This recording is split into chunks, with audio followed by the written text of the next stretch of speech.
In the last module, we saw that we could calculate the probability of getting a sample with 4 draws from our jar of marbles with replacement having different frequencies, just using basic classical probability theory and some tricks that we learned in propositional logic.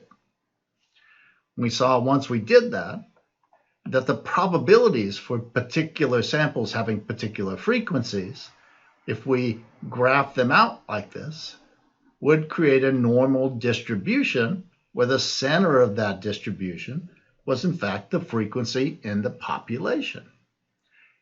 It would be the most probable sample frequency, but notice it's not very probable. And as we move out in either direction, we'll see a symmetrical decrease in the probability of drawing samples that have different frequencies from the population frequency. 3 reds or 3 non-reds, 4 reds or no reds.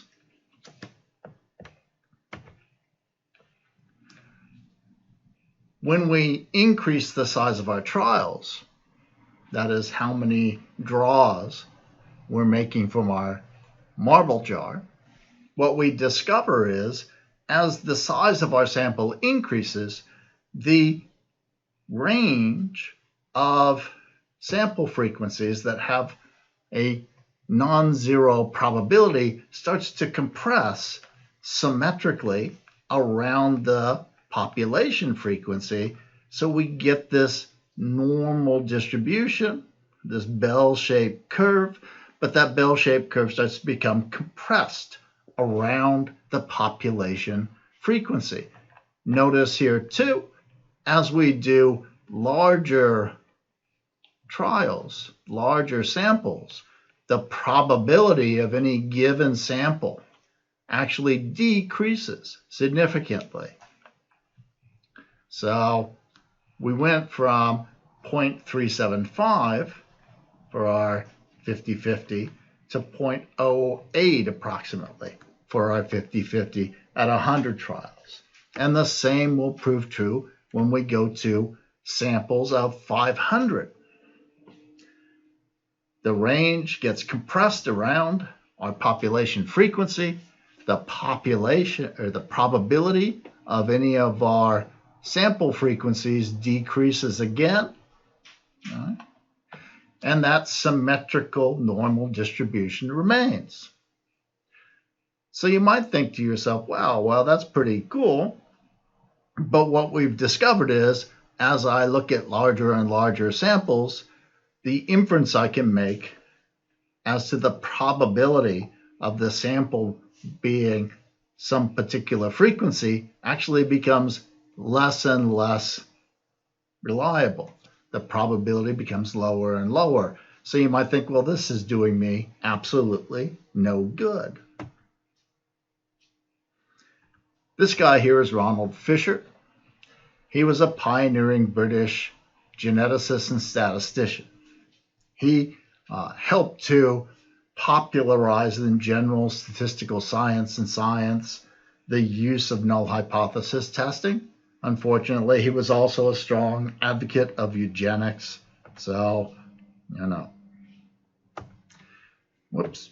But he's here to tell us the solution to our low probability woes. So, making an inference to any particular sample frequency, especially as our samples get larger, that becomes less and less reliable, less and less useful. But the question becomes, is there a way to make more probable, more reliable inferences about sample frequencies if we know our population frequency? And in fact, there is. We can use the same trick that we used before. We can use the restricted disjunction rule.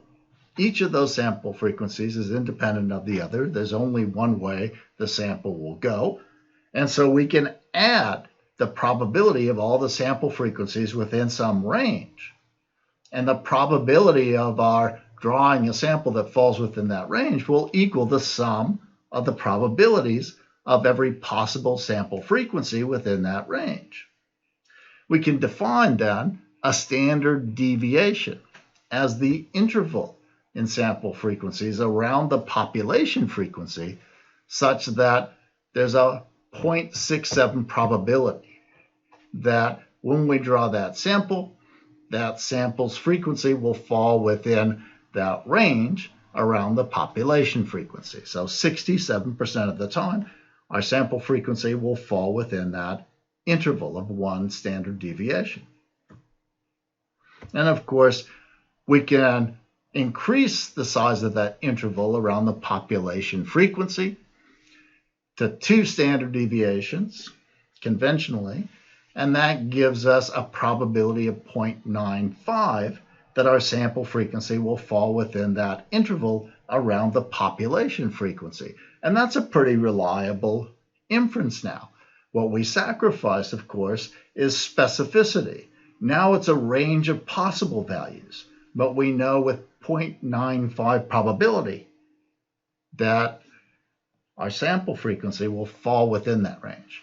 And similarly, with 3 standard deviations, it's 0.99, or 99% of the time, our sample frequency will fall within 3 standard deviations around our population frequency.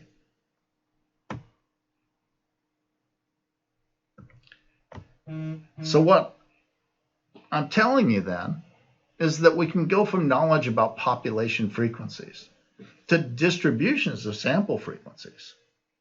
And we can use those to learn how to make reliable inferences from our knowledge of a population frequency to the likelihood of a sample frequency that falls within a specific range. And that's pretty cool and awfully clever. All right? But if you're a cynic, you might note this. Look, we almost never know the frequency of the population.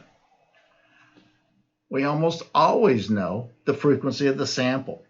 So going from the frequency of the population to predicting or inferring the frequency of the sample, that's not a very useful inference in real life. And that's a perfectly valid concern. There aren't many cases where we know how many, say, red marbles are in a jar, and we want to predict or make an inference about what our sample frequency will look like if we were to make a particular sample from that jar. However, there is a solution, there is a fix, and we'll pick that up in the next lecture module.